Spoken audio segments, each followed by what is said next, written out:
Hello everyone, very good morning to all of you and welcome all on my YouTube channel biology village. और आज हम बात करने जा रहे हैं शीशम की जो बुड्स उसके बारे में हमने जो लेक्चर तैयार किया था उससे related 15 important multiple choice question जो कि शीशम और उससे रिलेटेड जो बुड्स हैं जनरलाइजेशन उससे रिलेटेड होंगे।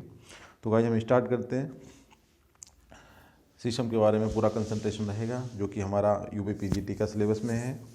बॉटनिकल नेम ऑफ शीशम, एक बार रिवीजन हो जाए पूरे टॉपिक का इन क्वेश्चन के थ्रू। देखते हैं। टिक्टोना ग्रैंडिस, डलवर्जिया सीसो, साइसर एरेटिनम, क्लोरोफोरा एक्सेल्स। तो बहुत ही सिंपल सा क्वेश्चन है। शीशम का बॉटनिकल नेम क्या होता है गाइस? डलवर्जिया सीसो।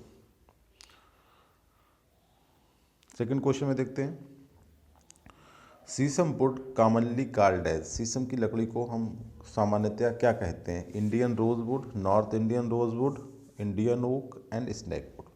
गाइस हमने बताया था इंडियन रोज वुड भी शीशम का एक जो होती है ना स्पीसीज, जैसे बोलते हैं डलवर्जिया लैटिफोलिया को बोला जाता है। बट जो शीशम है जिसे डलवर्जिया सीसो बोलते हैं उसे हम बोलते हैं नॉर्थ इंडियन रोज वुड, क्योंकि ये जो शीशम का प्लांट होता है नॉर्थ इंडिया में बहुत कॉमन है, तो नॉर्थ इंडियन रोज वुड कहा जाता है इसे।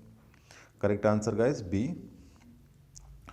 थर्ड क्वेश्चन बात करते हैं। चीफ रेलवे स्लीपर वुड, जिससे रेलवे के स्लीपर बनाए जाते हैं इंडिया में, वो कौन सी वुड के बनाए जाते हैं? ओक, शीशम, टीक, शाल। तो गाइस इसका भी आंसर क्या होगा? शीशम। क्वेश्चन नंबर 4 में देखते हैं।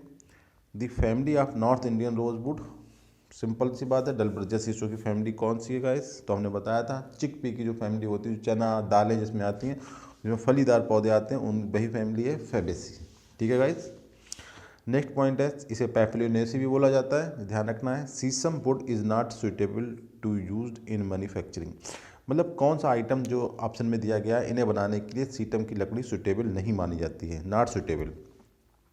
हुक्के की tubes, tobacco pipes, hammer handles मतलब हथौड़े का जो होता नहीं, हिंदी बोलते बेत, और फर्नीचर। तो नॉट सुटेबल इनकी कंपेयर अगर हम बात करें तो फर्नीचर के लिए शीशम की लकड़ी सुटेबल नहीं है, क्योंकि अगर टीक से कंपेयर करें तो सुटेबल नहीं है। बाकी जो 3 ऑप्शन यहाँ पे दिए हुए हैं ABC, इसमें जो स्पेसिफिक आइटम्स हैं that are most suitably prepared by manufactured by sheesham की लकड़ी के थ्रू बनाए जाते हैं। बट जो फर्नीचर में कहीं ना कहीं शीशम को हम डिवाइड करते हैं, अवॉइड करते हैं, क्योंकि टीक एक बेहतर ऑप्शन हमारे पास है गाइस। तो यहाँ फर्नीचर के लिए सुटेबल नहीं मानी जाती, बनाने के लिए बना सकते हैं, डेकोरेटिव फर्नीचर शीशम से बनता है। ठीक है। नेक्स्ट क्वेश्चन की हम बात करें। In which of the following wood can be used to make railway sleeper. देखिए इस तरीके के क्वेश्चन आ सकते हैं। तो रेलवे स्लीपर के लिए शीशो वुड, साल वुड, देवदार would, all of the above. तो गाइस शीशम के अलावा आपने देखा होगा कुछ और भी चीज़ें होती हैं, जैसे शीशो वुड अपना जो हमारा टॉपिक है, साल की लकड़ी, और देवदार जो कि बांग्लादेश का और नेशनल प्लांट है देवदार, सॉरी पाकिस्तान का नेशनल प्लांट है देवदार, और बांग्लादेश का नेशनल प्लांट है मैंगो। तो जो देवदार है और साल है और शीशो, शीशो तो हमने ऑलरेडी पढ़ा है, मेरा टॉपिक है, बट साल और देवदार के ट्री भी रेलवे स्लीपर में काम आते हैं गाइस। तो करेक्ट आंसर यहाँ पे डी। नेक्स्ट क्वेश्चन में देखते हैं क्वेश्चन नंबर 7 में। इंडियन रोजवुड जिसे हम बोलते हैं डलवर्जिया लैटिफोलिया, नॉट आवर टॉपिक हियर। ठीक है, हमारा टॉपिक नहीं है, हमारा टॉपिक है नॉर्थ इंडियन रोजवुड, बट उससे बिल्कुल उसी का स्पीसीज है डलवर्जिया लैटिफोलिया, जो डलवर्जिया सीसो के बिल्कुल कंसर्न सिस्टर है। तो Indian rosewood is available in which state mention below. तो ये इंडियन रोजवुड जो अवेलेबल होती है सबसे ज़्यादा है मैसूर कर्नाटका, क्योंकि पूरी जो ग्लोबल जो मार्केट है शीशम की उसमें इस स्टेट जो है कर्नाटका, इसका मतलब कमांड है। यहाँ की शीशम बहुत ही ज़्यादा फेमस है। और हम ये क्वेश्चन 8 में बात करते हैं। In which of the following are correct. Column A और कॉलम बी में कुछ नाम है, कॉलम ए में बॉटनिकल नाम है, कॉलम ए में उनके कॉमन नेम्स हैं, तो हमें मैच करना है। डलवर्जिया सीसो सबको पता है, आपने बताया, नॉर्थ इंडियन रोजवुड, और डलवर्जिया लैटिफोलिया इंडियन रोजवुड, और डलवर्जिया मेलोनोजॉइना अफ्रीकन रोजवुड, जिसका हमने बताया ना कॉस्ट बहुत ज़्यादा होता है, 1 किलो 5 से 7 लाख रुपए की मिलती है, इतना ज़्यादा महंगा होता है ये लकड़ी। अफ्रीकन ब्लैकवुड और डलवर्जिया रेट्यूसा को कोको बोलो बोलते हैं गाइस। तो करेक्ट आंसर हेयर ए। अब हम देखते हैं नॉट्स, जो कभी गांठ टाइप की बनती है, नॉट्स इन टिम्बर। टिम्बर में नॉट्स का मतलब क्या होता है? जहाँ पे नॉट प्रेजेंट है, टिम्बर में नॉट का मतलब होता है sign of branches cut off, कि यहाँ से ब्रांचेज कट ऑफ हुई है, ठीक है, उसे रिप्रेजेंट करते हैं नॉट्स, ना कि। क्वेश्चन नंबर 10 में हम बात करते हैं।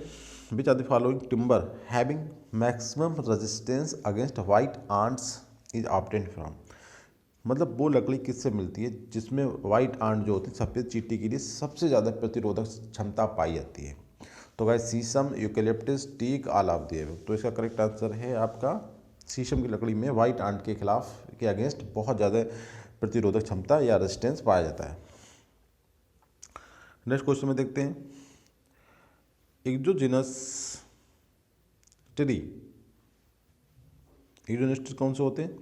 दोज ग्रो आउटवर्ड, जिनमें बाहर की तरफ ग्रोथ होती है, जैसे कोनिफर्स होते हैं जो कि एवरग्रीन होते हैं, मतलब हमेशा उसमें मतलब लीफ रहती हैं, और किस कैटेगरी में आते हैं? जिम्नोस्पर्म में आते हैं। दूसरे होते हैं डेसिडुअस ब्रॉड लीव्स, इन्हें क्या बोलते हैं हम? डाइकट। ये जो प्लांट है ना, कोनिफर्स, जिम्नोस्पर्म में कोनिफर्स और जनरल एंजियोस्पर्म में डाइकट, तो ये आर डिवाइडेड, इन्हें बोलते हैं एक्सोजेनस ट्री। तो exogenous tree are divided into, तो जाहिर सी बात है दो ग्रुप में डिवाइड करेंगे। एक कौन से हैं आपके? ये कोनिफर्स हो गए जिम्नोस्पर्म से, और डाइकाट से आपके हो गए वो एंजियोस्पर्म से हो गए आपके डाइकाट। कहने का मतलब आप देखें, जिम्नोस्पर्म का कोनिफर ग्रुप और आपका एंजियोस्पर्म का डाइकाट ग्रुप, ये होते हैं एक्सोजेनस ट्री। इनकी ग्रोथ जो थी बाहर की तरफ होती है, तभी इनका ट्रंक काफ़ी थिक होता है, मोटा सा होता है, और generally used as a timber, मतलब फर्नीचर लकड़ी है, जो भी लकड़ी जो होती है वुड्स, उसके काम में आते हैं। नेक्स्ट क्वेश्चन बात करते हैं कि which is of the below is property of softwood. Softwood की नीचे दी गई कौन सी प्रॉपर्टी सॉफ्टवुड की है? देखिए, मेडुलरी रेज एक स्ट्रक्चर होती है वुड में, आर वेरी डिस्टिंक्ट, मतलब वेरी लेस, मतलब डिस्टिंक्ट मतलब कम दिखाई देती है, मतलब बहुत ज़्यादा क्लियर नहीं होती है। Annual rings are less distinct, annual rings भी लेस डिस्टिंक्ट होते हैं। डार्क इन कलर, कलर बहुत ज़्यादा थिक होता है, मतलब उनका डार्क होता है। क्लोज ग्रेन्ड स्ट्रक्चर, ये डार्क ग्रेन वाले से एक पॉइंट आता है, क्लोज ग्रेन्ड स्ट्रक्चर। तो गाइज इसमें सॉफ्टवुड की जो प्रॉपर्टी है वो केवल एक प्रॉपर्टी सॉफ्टवुड की है, वो है डार्क इन कलर। सॉफ्टवुड जो होती है वो डार्क इन कलर होती हैं, ठीक है ना। मेडुलरी रेज क्लियर होती है, क्योंकि सॉफ्टवुड जो होती है वो होती है मोस्टली टेम्परेट एरियाज़ में, ठीक है। और टेम्परेट एरिया में जो क्लाइमेटिक कंडीशंस होती है, क्लाइमेटिक जो फ्लक्चुएशन होता है बहुत ज़्यादा क्लियर होता है। अब जब क्लाइमेटिक फ्लक्चुएशन बहुत क्लियर होता है तो वहाँ पे जो मेडुलरी रोज होंगी वो भी बहुत क्लियर होंगी, और एनुअल रिंग्स भी बहुत क्लियर होंगे, ठीक है। और जो वुड की होती है क्लोज ग्रेन्ड स्ट्रक्चर्स भी होगी, बट डार्क इन कलर ये वाले करेक्टर जो हैं वहाँ पे मतलब इसका मेन फीचर्स होगा ना, तो उसमें मतलब मेडुलरी रेज बहुत क्लियर होंगी, एनुअल रिंग्स भी बहुत क्लियर होंगे, क्लोज ग्रेन्ड स्ट्रक्चर भी होगी, ठीक है। तो डार्क कलर जो है ये सॉफ्टवुड की प्रॉपर्टी है, बाकी तीनों प्रॉपर्टी जो है वो डार्क वुड की हैं, सॉरी हाँ डार्क वुड की हैं रहेंगी या फिर हार्ड वुड की रहेंगी। तो गाइस करेक्ट आंसर यहाँ पे सी। नेक्स्ट बात में बात करते हैं, in which are the following property of hardwood. देखिए हार्डवुड की प्रॉपर्टी सेम क्वेश्चन है, इसकी तीन प्रॉपर्टी एक दो जो ऊपर ऑलरेडी मेंशन थी वही, तो करेक्ट आंसर कौन सा हो जाएगा आपका डी, कि एनुअल रिंग्स जो हैं वो in which are the following is a property of hardwood, ठीक है। तो हार्डवुड की प्रॉपर्टी कौन सी हो गई? लेस डिस्टिंक्ट, ठीक है। नेक्स्ट क्वेश्चन में हम बात करते हैं, दी पोजीशन ऑफ शीशम in the appendix of sites. Site के अपेंडिक्स में शीशम की पोजीशन क्या है? बहुत इंपॉर्टेंट क्वेश्चन है, मैंने आपको लेक्चर में आपको पूरा एक्सप्लेन किया था। साइट एक ऑर्गेनाइजेशन है, कन्वेंशन है, ट्रीटी है बिटवीन द इंटर गवर्नमेंटल जो हमारी स्टेट्स हैं, मतलब स्टेट का मतलब यहाँ कंट्री से होता है, उनके बीच में कि किन आइटम को हम एक्सपोर्ट इंपोर्ट करेंगे, और ये एक्सपोर्ट इंपोर्ट आता है कि कौन सा प्लांट किस कंडीशन में सर्वाइव कर रहा है किस कंट्री में, ठीक है। तो शीशम जो है साइट अपेंडिक्स 2 में रखी गई। अपेंडिक्स 2 का मतलब होता है कि इसका इंपोर्ट या एक्सपोर्ट बहुत इजीली नहीं कर सकते, इन पे ऑलरेडी एक टाइप का बैन है। हम कोई आइटम बना के यहाँ किसी दूसरी कंट्री को सेल कर सकते हैं, उसका भी वजन एक आइटम का 10 किलोग्राम है, इतनी परमिशन है। इतना नहीं कि हम पूरे पूरे लकड़ी के मतलब बुड्स जो होते हैं आराम से सप्लाई करते हैं, बहुत बड़ा रेवेन्यू कलेक्ट कर लें फ्रॉम द अदर कंट्रीज, तो it is not possible under the sites. ये जो है वो भी जो 10 किलोग्राम का हमको इंस्ट्रूमेंट भेजेंगे, स्पेशली म्यूजिकल इंस्ट्रूमेंट के लिए छूट दी गई है, केवल वो भी 10 किलोग्राम से ज़्यादा का नहीं होना चाहिए एक आइटम, और वो भी प्रॉपर डॉक्यूमेंटेशन के साथ, ठीक है। अगर ये अपेंडिक्स सेकेंड से निकाल के थर्ड में इसे रख दिया जाए तो फिर हमें कोई भी एक्सपोर्ट इंपोर्ट करने में कोई प्रॉब्लम नहीं होगी। बट अनफॉर्चुनेटली शीशम की जो पोजीशन है साइट की अपेंडिक्स 2 में, appendix 2 required much documentation and A limited export only, ठीक है। बहुत इंपॉर्टेंट क्वेश्चन है ये कि अपेंडिक्स सेकंड में रखा हुआ है, इसे इंडिया अपोज करता है कि इसे उसे निकाल दिया जाए, बट इसकी जो अपील्स है, जो इसकी पिटिशन थी वो रिजेक्ट कर दी थी साइट ने। 2012 का रिपोर्ट है। In which are the following true statement about the shisham wood. Shisham wood के बारे में जो सही बात है वो कौन सी है, डिफ्यूज पोरस है, ट्रॉपिकल डेसिडुअस ट्री होता है, बेसल्स आर मोस्टली लार्ज होती हैं, हायर फ्लेक्सिबिलिटी होती है, ऑल ऑफ द एबव। तो गाइस इसका जो करेक्ट आंसर है वो ऑल ऑफ द एबव है, क्योंकि जितनी भी प्रॉपर्टी इसमें दी हैं वो सब शीशम वुड की प्रॉपर्टी हैं कि डिफ्यूज पोरस होती है। डिफ्यूज पोरस का मतलब जो भी ट्रॉपिकल प्लांट्स होते हैं उनमें जो बेसल्स का साइज होता है वो एक सा होता है, क्योंकि मौसम में या हमारे सीजन में जो क्लाइमेटिक वेरिएशंस हैं वो बिल्कुल नहीं होती हैं, तो पूरे साल जो बेसल्स बनती हैं वो सेम साइज़ की होती हैं। ट्रॉपिकल मतलब गर्म वाला, एंड डेसिडुअस जिसमें पतझड़ होता है, और लार्ज बेसल क्योंकि बेसल जो बनती है ट्रॉपिकल्स है, ट्रॉपिकल में वाटर सर्कुलेशन ज़्यादा रिक्वायरमेंट होती है क्योंकि पानी कमी होती है ट्रॉपिकल्स वाले एरिया में, तो जो बेसल्स के बीच में पोर होते हैं, जो कैविटी होती है वो लार्ज होती है, लार्ज होने की वजह से बेसल का टोटल साइज जो होता है वो बढ़ जाता है। ठीक है, तो ये मोस्टली लार्ज होती हैं, और फ्लेक्सिबिलिटी जो वुड्स होती है वो काफ़ी फ्लेक्सिबल होती है, इसीलिए फर्नीचर में शीशम को टीक के कंपेयर में हम सुटेबल नहीं मानते हैं। ठीक है, तो all of the above is correct.